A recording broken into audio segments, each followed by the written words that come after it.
چې شیطان کوشش دا کوي چې د خوراک د شروع کولو په ټیم کې ستانه بسم الله هیره کی او د ځان دپاره دا خوراک څه کې حلال کی د ستا سره خوراک شروع کی. نو وعن حذیفة رضی الله عنه د حضرت حذیفه رضی الله عنه روایت ته قال دی فرمایي كنا اذا حضرنا مع رسول الله صلی الله علیه وسلم طعاما کله چې به موږ حاضر شو د نبی علیه الصلاة والسلام سره خوراک ته نو لم نضع ایدینا موږ به لاسونه نه یې یعنی خوراک کې به موږ لاسونه نه یې خوراک باندې موږ شروع نه کوله حتی یبدأ رسول الله صلی الله علیه وسلم تر څو پورې چې به نبی علیه الصلاة والسلام ابتدا وکړه فیضع یده او خپل لاس مبارک په خوراک کې کېښودو نو هله به موږ شروع کړه. نو دې ځای نه دا مسله معلومه شوه چې خوراک شروع کوي کم یو بزرګ کس دی مشر کس دی هغه شروع کړي او به په سنت طریقې سره صحیح طریقې سره شروع کړي بسم الله به شیطان به وتښتي خوراک پر ځان دپاره جایز نه کي. وإنا حضرنا معه مرة طعاما منګه حاضر شو د نبی علیه الصلاة والسلام سره یو ځلې خوراک ته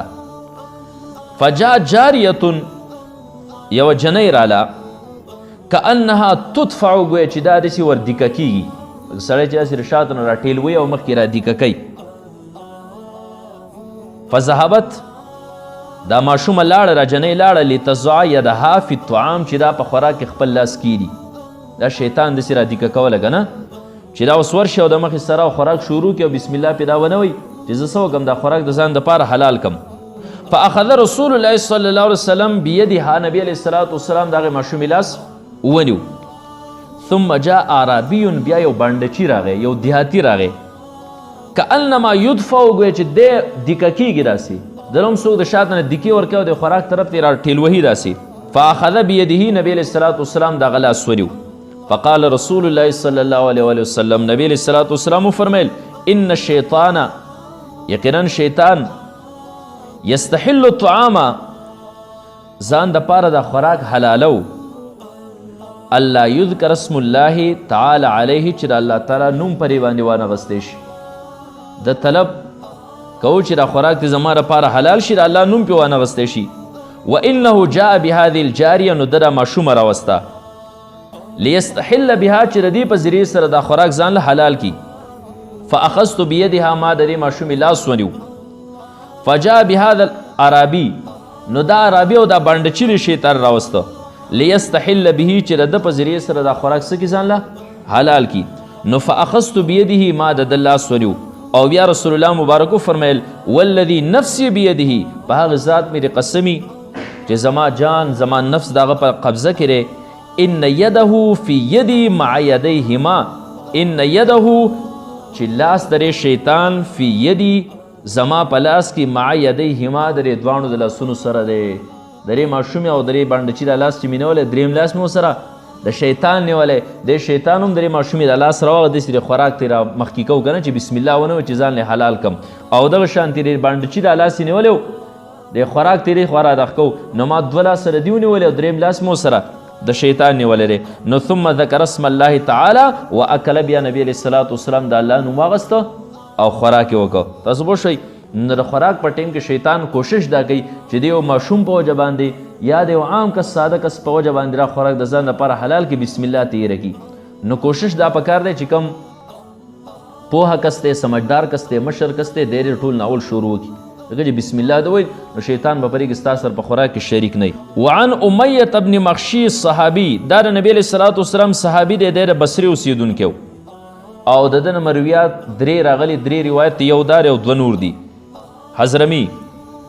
قال دی فرمایي کان رسول الله صلی الله علیه وسلم جالسا نبی علیه الصلاة والسلام ناستو دا بره چې وي که نه حدیث کې دا خبره چې راله پرې پورتني روایت کې چې کله ستانه بسم الله یې راشي نو په منځ کې بیا څه وایي بسم الله اوله و آخره دا په منځ کې وایي نو شیطان چې سره کم خوراک کړی دا بولټي کې ښه نو دی وایي نبی علیه الصلاة والسلام ناسو ورجل یأکل او یو سړي خوراک کو او فلم یسم الله دا الله نوم یې نه واغستی بغیر د بسم الله نه خوراک شروع کړو حتی لم یبق من طعامه الا لقمه تر دې پورې چې باقي پاتې نه شو د د خوراک نه سوا د یوې لقمې نه یو نوړی صرف اخر کې پاتې شو نور ټول خوراک ختم که. فلما رفعها الى فیه کله چې د دا یوه لقمه د خپلې خولې ته اوچته کړه نو قال بسم الله اوله و آخره د دا وی چې بسم الله اوله وآخره فضحك النبي صلی الله علیه وسلم نبی علیہ الصلوۃ والسلام مسکیش او ثم قال بیا نبی علیہ الصلوۃ والسلام فرمیل ما زال الشیطان یاکل معه شیطان همیشه د سره لګیا خوراکي کو ابتدا نو سره شریکو فلما ذکر اسم الله کله چې د الله نوم واغسته نه استقا نه شیطان الټه کما فی بطنی سجراغه په خېټه کې سجې په خېټه کې هغه ټول سکړل الټه کړل په دې وجه باندې چې په شروع کې کوشش کوو چې بسم الله وې د الله نوم والے خو چې په شروع کې روانه غستاویر شو درنه نو په منځ کې جرتریا شنو دسی وایا وعن عائشة رضي الله عنها قالت كان رسول الله صلى الله عليه وسلم يأكل طعاما في 6 من أصحابه دا بل روایت ته چې بسم الله دی ونه وي نو خوراک کې بے برکتی پیدا شي شیطان د سره خوراک شروع کی حضرت عائشہ صدیقہ رضی الله تعالی فرمائی کان رسول الله صلی الله علیه وسلم چې نبی علیہ الصلوۃ والسلام یاکل طعاما خوراک کو فی 6 من اصحابی د خپل شپږو صحابو سره شپږ تنه مرګري صحابو سره ناست او رسول الله مبارک خوراک کوي فجاء عربی یو باندچی راغې فاکله بلقمتین هغه خوراکي په 2 لقمو کې ختم ک 2 نوړو سره خوراک ختم ک فقال رسول الله صلی الله علیه وسلم نبی علیہ الصلوۃ والسلام فرمایل اما انه لو سما کچرته کې د الله نوم اغسته وی لکفاکم دا خوراک په تاسو ټولو ته شو کافی شی بو پورا شی بو دا براسي په 2 لقمو نوړو سره نو ختم شي خود د الله تعالی نوم وانغس محترمو اوریدونکو زموږ د چینل سبسکرایب کړئ او د غنټۍ د نشانو سره هم دباو کړئ چې زموږ د نوي بیانونو اطلاع تاسو ته درکړي